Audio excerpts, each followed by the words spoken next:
Cruise Control. Your on-air automotive magazine with co-hosts Fred Staab and Les Jackson. Everything you need to know about new and used cars. Industry news. We'll fix or repair your car on the air.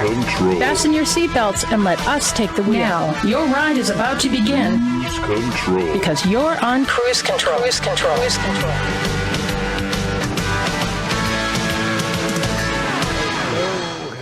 Hello, and welcome to Cruise Control, your on-air automotive magazine. You know us. I'm Les Jackson. He's Fred Staab. We are here every week to tell you what's going on in the auto industry, to review vehicles, to talk tech, and all that stuff. And we're going to start right now. Right, Fred? Yeah, we are, Les, with a story I know that you're glad to hear. There will be a Corvette SUV. Yes, a Corvette SUV. We've heard about it for a while, that it might happen. Yep. But it's happening, isn't it? It is. We've been predicting this. And I'm sure it'll be pretty damn cool. Oh, yeah. Well, they're going to take on Cayenne and vehicles like that, so they're going to play in that space, I guess. So we'll have some details on that. It will do very well, I think. And I think it'll be pretty exciting looking. Yeah. I also think it will be based off of some Cadillac products, too, you know, a similar frame to them. But it's not going to be electric right away. So, you know, you'll probably be able to get the 6.2-liter V8 in the vehicle. I think that will make it pretty exciting. So, over at Hyundai and Kia, they're planning on bringing out 31 vehicles, electric vehicles, Les. You and I have been saying this. I think they potentially could dominate electric vehicle manufacturing. It sure looks like they're aiming that way. It's a lot. Yeah, a lot of vehicles, and, you know, they'll probably be building a lot of them in the U.S., and we'll kind of run them down and see what they have in mind. How's that sound? That's perfect. And in the "Don't Let This Happen to You" category, we're going to tell you the top 10 vehicles that cost more used than new. So don't buy them. Yes, and actually, I believe I am reviewing one of those vehicles. That is none other than the Ford Maverick. I had the Maverick XLT Hybrid. I really enjoyed this vehicle. It's just a shame that Ford can't build more of them, because I think it has enough of the truck features that people really want in a truck, but without all the it sounds like I'm describing light beer, where, you know, all the great taste without the filling, without filling up. Yeah. Great vehicle. Really, really great vehicle. I know. This is the hybrid. It's front-wheel drive. I agree. I'd like an all-wheel drive hybrid version.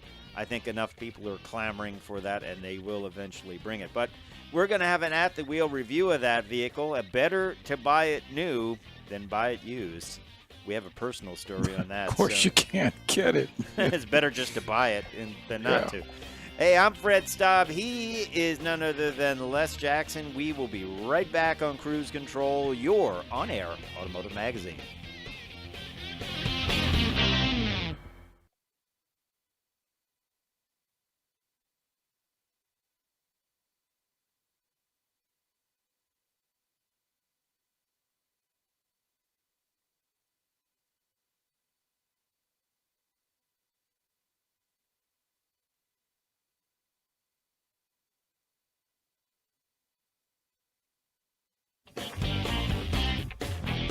And welcome back to Cruise Control, your on-air automotive magazine. I'm Fred Staab. He is Les Jackson. And we're going to get to our first story, Les. It is about Corvette SUV. Corvette SUV will debut with a V8 engine. This is according to new info from Car and Driver. And they're going to go up against the Porsche Cayenne and Lamborghini Urus. And it will stick with GM's range of V6 and V8 engines.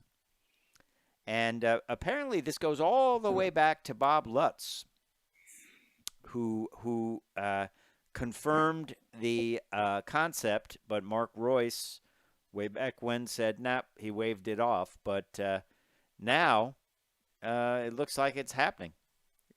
It just makes sense. That's why we've been kind of predicting it for years. Yeah. Everybody else has done it. Yeah, exactly.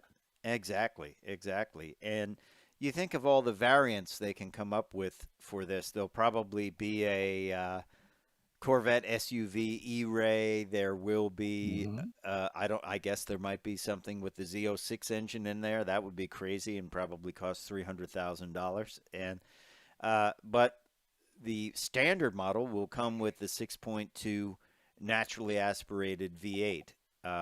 And, they're going to sell a bunch of these. I bet a lot of well-heeled Corvette owners will have one to go along with their Corvette, right? Now, do you think that they would, this is where I draw the line, that they would build an off-road version jacked up with the, yeah, like all the manufacturers doing, like this export and wilderness edition, and I don't know about that. Do they have that for the Porsche Cayenne? I don't think so.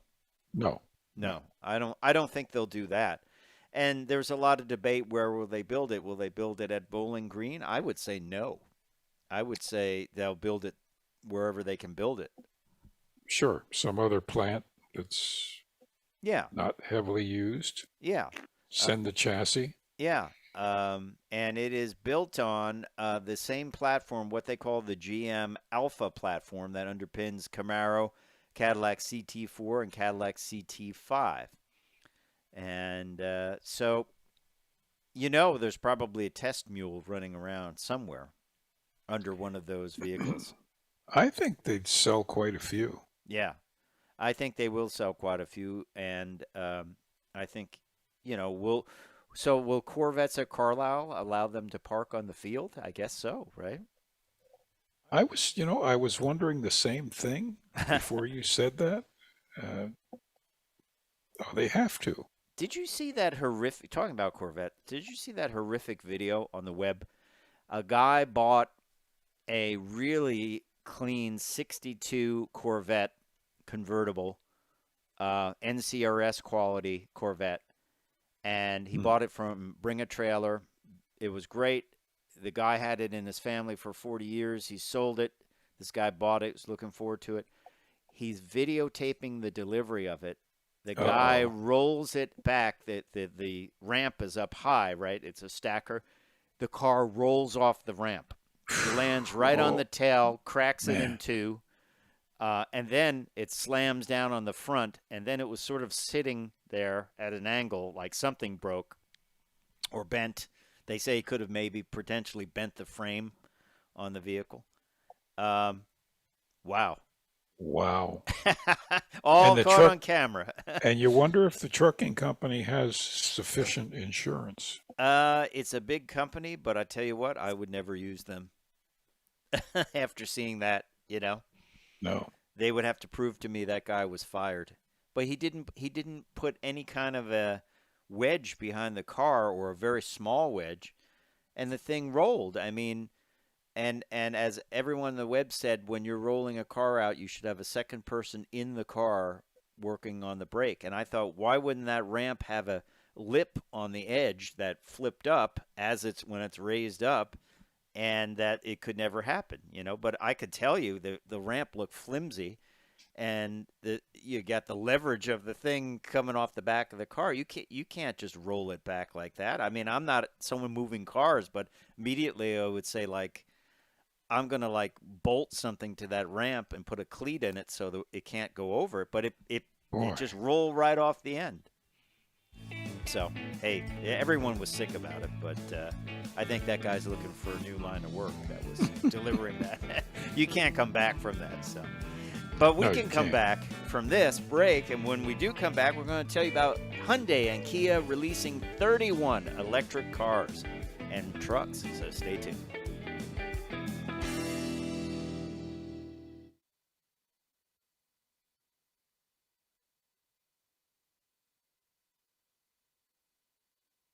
Control.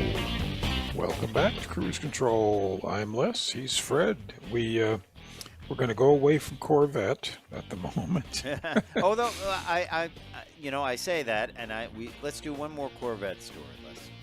Okay, go ahead. All right. They are extending the model year, 2023 model year of the Corvette. Not the Corvette SUV. We don't know what that is. But there will be a transition day to the 2024 model year. That's going to start September 5th, the day after Labor Day. But they will end the 2023 model year September 1st. I wonder if there's any big changes. It's like, wait a day. Probably some, technical changes. Yeah. But there is a new rumor that there is a refresh, mainly the interior. There hasn't been really any official comment on that, but there is a rumor of new infotainment display screen and digital dash. Who knows? I just don't think they need to do anything to it, really, do they? No, I mean it's an awesome car. Yep. Yes, it is. As it is. Yeah. Oh, All right. well. Well, anyway, back over to Hyundai and Kia. Back you got to a Hyundai story and of Kia. Hyundai and Kia, right? That's right. They're telling us they're going to reveal 31 new electric vehicles by 2030. Not too far off. That's not that far off. Well, 7 years. Yeah, but still. That's four and a half a year. The half car is the problem. Yeah, it's electric, I'm comes not with buy no that batteries. Yeah. Yeah, they just revealed the EV9. They revealed the Ioniq 6. You and I have talked about this, and we feel they could basically dominate the electric vehicle market. Yeah. Their designs are great. They give you everything in the vehicle. It's always generous as far as options go, and I just think they could dominate. I don't see how they wouldn't if they're going to have 31 electric vehicles more. Yeah, and in 7 years, this is everything. Yeah, it's basically their whole lineup. So, what do you think? Let us know. But I think they certainly could be a dominant force in the electric vehicle world. So, we'll talk about that. Indy 500 coming up. I don't think we know what the actual pace vehicle is going to be. Probably going to be a Corvette. Probably be an E-Ray. But there are what they call event cars, and these are 50 special Chevrolet Camaro convertibles that will celebrate the 2023 Indy 500. These are all Camaro SS convertibles. All 50 are been painted in sharkskin metallic and are paired with unique graphics. Chevy Performance Design Studio has put these together for the 107th running of the legendary motorsport. 20-inch wheels, high-performance Brembo brakes front and rear, ash gray leather interior, 455 horsepower, 455 pound-feet of torque. These are festival event cars and will drive around central Indiana as a reminder that the Indianapolis 500 is drawing near. I would like this job I have to just drive it around with stickers. That'd be pretty cool. Yeah. By the way, the pace car, ready for a surprise, is a Corvette Z06. Oh, Z06. Okay. I would have said 70th E-Ray. anniversary. And the driver is Sarah Fisher. Oh, Sarah Fisher, IndyCar driver. Yeah. Interesting. Well, she'll know what she's doing with that. There's not a lot of training have to go on there, right? Well, all you have to do is push the pedal down. Yeah, and get because the Corvette is fully capable of, going around that track I think at well above the 130 or 140 they want it to. Yeah, I think when you come off pit lane, you have to be at 130. Yeah. Which is not a problem for the Z06 or for the Stingray. That's right. You can do that in second gear. That's right. You could do it in about 100 feet, you know.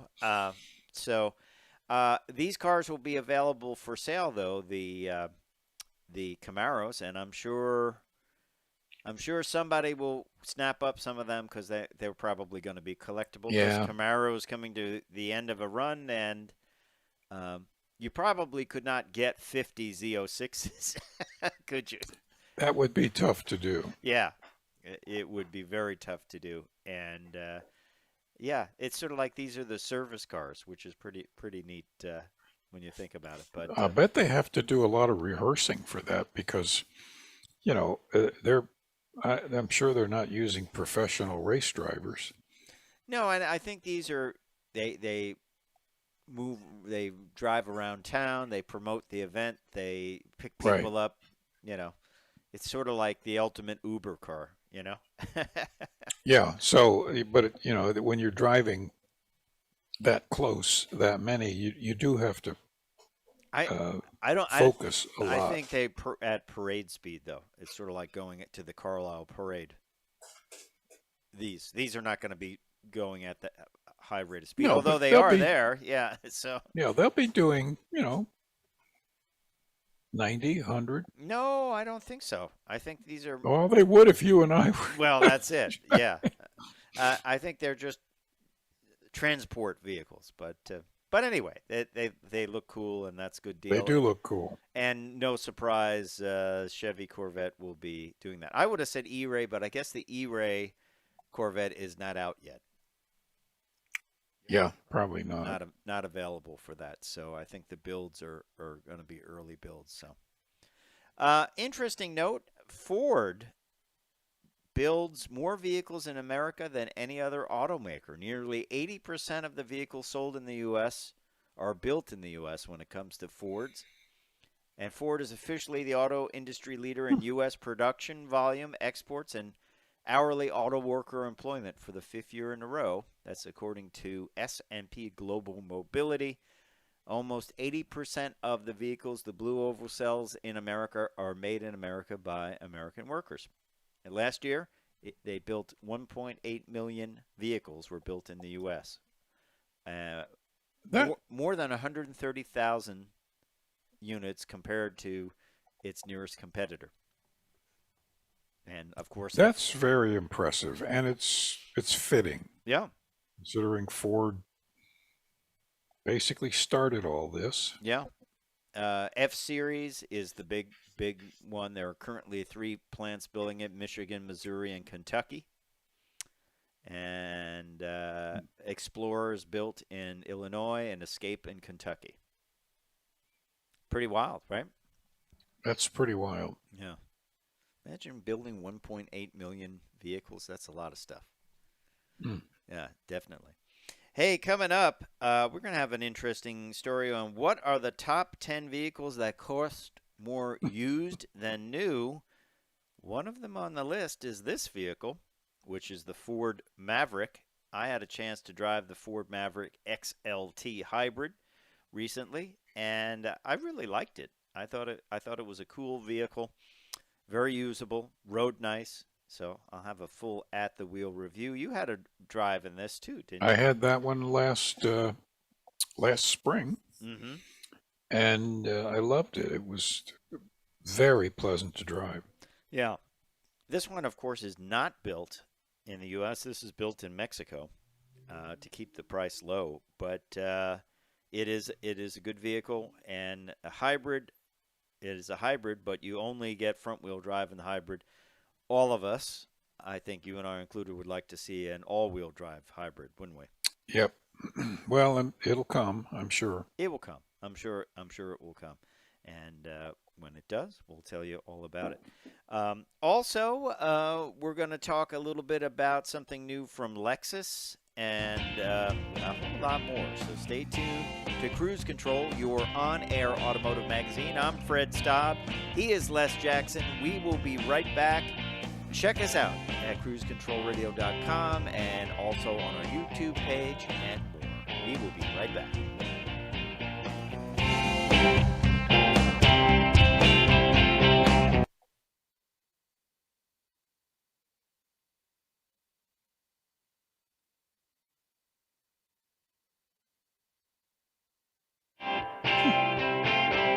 Cruise Control. And welcome back to Cruise Control. Fred and I were just talking about what's going on in the industry, and as Fred said before the break, we're going to tell you now the top 10 cars that cost more used than new. So write these down. Yes. And then make sure you don't buy any of them. Yeah, I mean, it would be dumb to buy a used vehicle when you could get one new. I mean, even a lightly used vehicle would just be dumb to pay more for used. I mean, why would you want something someone else owned and didn't want? Yeah. Or did something to. Or worse. Yeah. So this is from iccars.com, and they often have some pretty good studies. So number 10, Honda Civic, right? Honda Civic. Yeah, costs $297 more used. Okay, that's not terrible, but still. But it's strange. It's kind of strange, isn't it? Ford Bronco, $901 more. I mean, the only reason here is you can't get a Ford Bronco, maybe. You really want one. But I've seen a lot of them around, and I don't know what their status was. I went by a Ford dealer the other day, and they had 3 of them in the front sitting in the lot. Yeah, I think it's where you live. Now, this number 8 is a surprise. Kia Carnival. Yeah, that is their minivan that looks like an SUV. Yeah, I wouldn't have thought that. But it cost $916 more used. Yeah, just order a new one. Order a new one. Yeah, I'm sure you can get a deal on one, right? Yeah, you're likely to be able to buy the new one for some money off. Yeah. Next one up, RAV4 Hybrid. Great vehicle. Well, I think they're a little tough to get. Especially the Prime model, the plug-in. Yeah. Yeah, $953 more for used. This is surprising. You and I just reviewed this Toyota Corolla Cross. I'm surprised with this. I thought they were making plenty of them. Yeah, that should be a bread and butter vehicle for Toyota. They're saying, IC Cars is saying $853 more for a used one. Now we get into some serious numbers. So Toyota RAV4 Prime. This is the plug-in model that also has 300 horsepower. Right. You buy it used, you pay $1,726 more. This is getting silly. It's getting silly. Toyota Sienna, a minivan. $1,806 more. Even sillier. I mean, they're great. They're hybrids. They do really well. But so this, I know this is one of your favorite vehicles, the Mercedes G-Class, the G-Wagon. I hate these things. I think they're hideously ugly and overpriced. Yeah, it's an old military vehicle. And speaking of overpriced, used price for these $196, $228. And if you buy it used, $8,633 more. This proves the greater fool theory, which is there's always a greater fool than you think you are. All right, so moving up the ladder, Toyota Corolla Hybrid. This should be like bread and butter. It just seems to me you can walk go get a new Corolla at any Toyota dealer right now. Right. And as we said last week, it is a good deal Consumer Reports likes it, and it could be like a way to save significant money off of a new Prius, right? Buy that Toyota Corolla Hybrid. Well, if you buy it used, you'll pay $2,038 more than buying it new. I would say, folks, buy it new.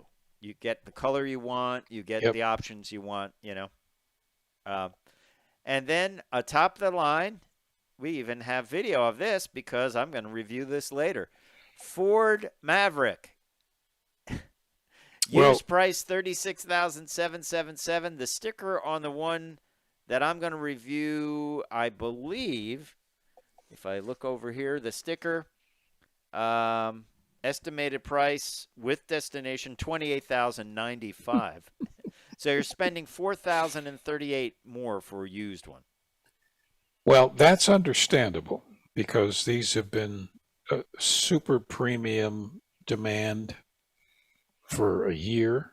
But it's a good deal at $28,000. It's not so good. It's a good deal if you can get it. Yeah, if you can get it for $28,000, it's a nice deal. But what is it that you can get it if you wait, right?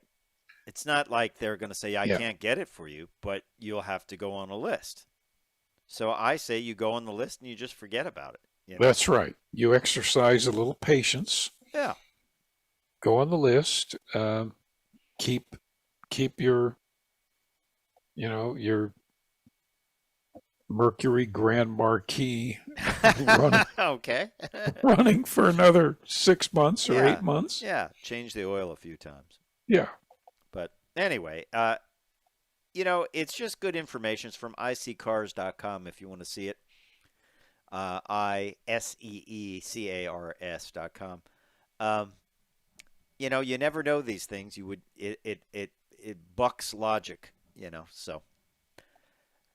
Here's something new, Silverado HD ZR2, Les Jackson. I know you're into knobby tires, and here's some of them. So this is a heavy-duty pickup truck with the full ZR2 treatment. There's a HD ZR2 and a HD ZR2 Bison, which even heavier duty. They come with either the 6.6-liter gas engine or the 6.6-liter Duramax diesel, and they are designed for heavy-duty off-roading. Specific front, upper, and lower control arms, specific steering knuckles, Multimatic DSSV dampers, larger steel transfer case skid plate, front aluminum skid plate, rear E-locker, and 35-inch Wrangler Territory MT tires mounted on 18 by 9-inch aluminum wheels. This is perfect for going down to the local pizza shop. Absolutely. You have to buy a forklift to remove your tires. Yeah. And I'm not kidding, Fred. I've got that Nissan Pathfinder Rock Creek version out there, and the tires on it look just like those tires. Because everyone needs those tires. And they're very, very noisy riding down the road. I can imagine they will capture a lot of air. I mean, they sure will. This is a great looking truck, and there are certain people that would need a heavy duty pickup truck with all this off road capability. Sure. And it looks cool, and you're going to pay for it. We don't have a price on it, but let me tell you, I'm sure it's several dollars. Yeah. And it is a monster, and will go through anything. And I do like the big wheel look, but I don't see it. I mean, that it's a good use case for it if you've got to tow a trailer over off road, which is a limited use case. But hey, maybe you're towing a horse trailer off road, or maybe you've got a farm and you're towing equipment off road. This could be the truck for you. To go down to the movie theater and get some ice cream afterwards, probably not the best vehicle for that. Oh, my goodness. I found the price. Yes? $87,000 to $93,000. Oh, yeah. I was going to say easily that would come in tight to $100,000. Just paying that much money to beat something up. Yes, I don't. I wouldn't take that Well, out. But hey, whatever whatever. floats your boat, as my uncle used to say. Whatever floats your boat. But big money, big capability, and there is a market out there because they wouldn't do it if there wasn't a market out there. So when we Yep. come back, we're going to talk about this Maverick, as I've been teeing up. This was the XLT edition. Going to have a full at-the-wheel review. Great vehicle. I really liked it a lot. Cactus gray is the color. You can't really see it. Had a little bit. It almost looks white, but it really was an interesting color. Very utilitarian. Ford's done something great. They've made an inexpensive vehicle that everyone wants, basically. It's amazing. And so when we come back, we're going to have a full at-the-wheel review of the Ford XLT Hybrid Maverick. I like how they did the door panels with kind of textured stuff. So, hey, we'll have that when we come back.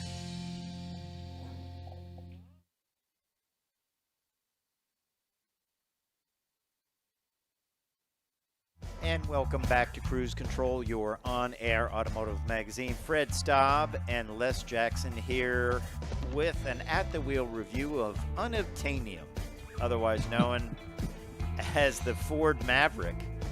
Of course, the Maverick started life as a little sedan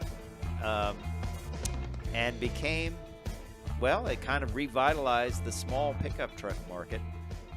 A segment that was so big for a long time, compact pickup trucks, and then everyone got out of it because they thought, well, we don't want to cut into F-150 sales, or everyone can use a big pickup truck. And then they just kind of went back to, hey, maybe small pickup trucks are a good idea.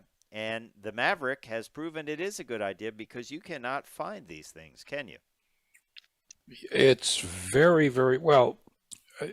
The dealers that actually have them are holding out for big additional prices, like mid to high 30s. Well, see, that's the bad part about this, because the whole idea of this vehicle is it is affordable. It's designed for someone that didn't realize they needed a pickup truck, or didn't realize that they might be a customer for a pickup truck. And then they can get into this thing relatively cheaply, if you could, if you could find one, and you get all the benefits of the pickup truck. Plus, in the case of the one we tested, which was the XLT Hybrid, you get great fuel economy, and it is a front-wheel drive only. The hybrid. A lot of people say, when are they going to bring out the all-wheel drive hybrid? Well, we don't know yet, but I think it will be coming. But it's a great vehicle that you can park in a small parking space, yet it still has a decent-sized cab. It's got a great bed, which I think is, 4.5 feet, if I recall correctly. And it's a good-looking vehicle. I mean, it is not an expensive vehicle per se for the build quality, and they've used things like the spare tire to meet rear crash standards. The spare tire is designed, which is under the bed, is designed to blow as part of the safety system. So, they've done a lot of engineering to make this affordable.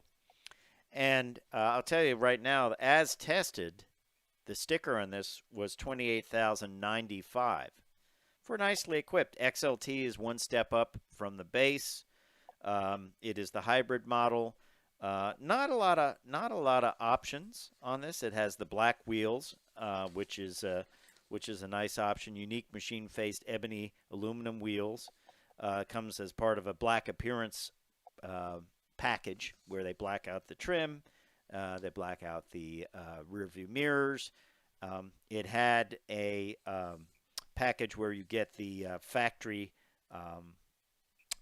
sprayed on bed liner, and $1,500 destination, which seems high because it's built in Mexico, but $28,095. Now, you probably would spend a lot more for this if you went in, if you could find one. It is a crew cab. You get two nice buckets up front. They're kind of a vinyl, but an interesting look. Very utilitarian, the interior, but high style. In other words, a lot of design in there. The door panels have kind of this neat geometric shape. There's holders for your water bottle and a lot of other things you might use in your everyday use of this vehicle. And they've taken a different approach. It does not look low rent. It has the rotary gear controller with a low range mode, a electronic parking brake, which is nice to have and good for that. They even have this little slot for if you have a card to get into, let's say a gate or something. Place for your phone, some plug-ins for your USB. What's interesting is it has an 8-inch display, but there's this weird space next to it that you really couldn't use for anything. But hopefully they'll put a bigger display in eventually or make it available. Rear seat room was good. Of course, being a crew cab, there's no room to recline the rear seat. No defroster on the back window. That is the weirdest thing. I have never encountered that in a long time. Not quite sure what this slot is for in the back seat, but you do get a 12-volt port, and that's about it. Not a lot of creature features back there. Some great storage under the seat, pretty deep storage. The battery is on the passenger side, but you do get some great storage under the seat, which is really handy if you want to keep something out of sight and out of mind. So very similar to larger pickup trucks with that storage underneath, and I liked it was like a plastic bin under there that you could really, it was good for hiding stuff. Basic, functional, very useful. It had the Sync 3 system, Android Auto, Apple CarPlay, worked real well. It had those black wheels, which I think really look good. I'm a fan of black wheels. Some people are not, but I'm a fan of black wheels. And that was part of that black appearance package. Is the XLT, probably the biggest, most popular version. This has the hybrid powertrain system. You don't get an engine cover. I guess they save a little money there. But plenty of power in this vehicle. It rode really well. It's a 2.5-liter hybrid engine with a CV transmission. Out back, as I said, factory bed liner. Nicely done. A lot of tie-downs. Just a useful bed. You can get a bed extender, which might be handy for a shorter bed like this. And the color was cactus gray. It's kind of hard to tell, but it really is sort of a gray color. It almost comes off as white sometimes. But overall, the design of the truck, the shape of the truck, I was very happy with it. Of course, it calls out Maverick with Maverick stamped into the back tailgate. The lights, the rear lights, tail lights look like they might be from the Ranger or something. They're kind of big for the vehicle, but I don't mind that as far as for safety reasons. Kind of cool that the license plate is offset to the right as well. You can upgrade this and get a more luxurious version if you like. I believe there is a Tremor version of this too, which is a little bit more off-road capable. You can get the 2-liter turbo engine with the all-wheel drive system. I'm not sure what the big sale leader is, if people are getting the hybrid with front-wheel drive or going with the more powerful engine and all-wheel drive. I guess people are taking whatever they can get, really, with this. Yeah, I think they are. But all around, I mean, great full-size spare, as I mentioned, which is part of the safety system. This had 4G LTE hotspot removal. It did not have that. And it had a 2.91 axle ratio. So the good thing to see is you can spec it out like a pickup truck. You can pick axle ratios and things like that. Probably not as much as an F-150, but still. Even had capless fuel filler. And auto high beams. Some things surprised me. Like some things surprised me it didn't have, but some things surprised me that it did have. I think it's a great vehicle. I think if they could build more of these, they could sell more of these. There's a lot of talk that we're going to see this sort of segment explode, and that we might see another Dakota from Ram. I think that's a possibility, and we might see something smaller from GM as well, smaller than the Colorado. And we might see some new players. Of course, we have Honda Ridgeline and Santa Cruz. They're a little bit more car-like. While this is car-based, it does not seem so, but it rides like a car. It's a great ride. It rides great. You know, what were some of your takeaways on this? I mean, good ride? The good ride, very quiet. Yeah. On the road, which, is very refreshing. Yeah. It was, again, the interior looks rather simple, not Spartan, but not super luxurious, but it's good materials. Hey, we're going to see you down the road. Take care. Bye.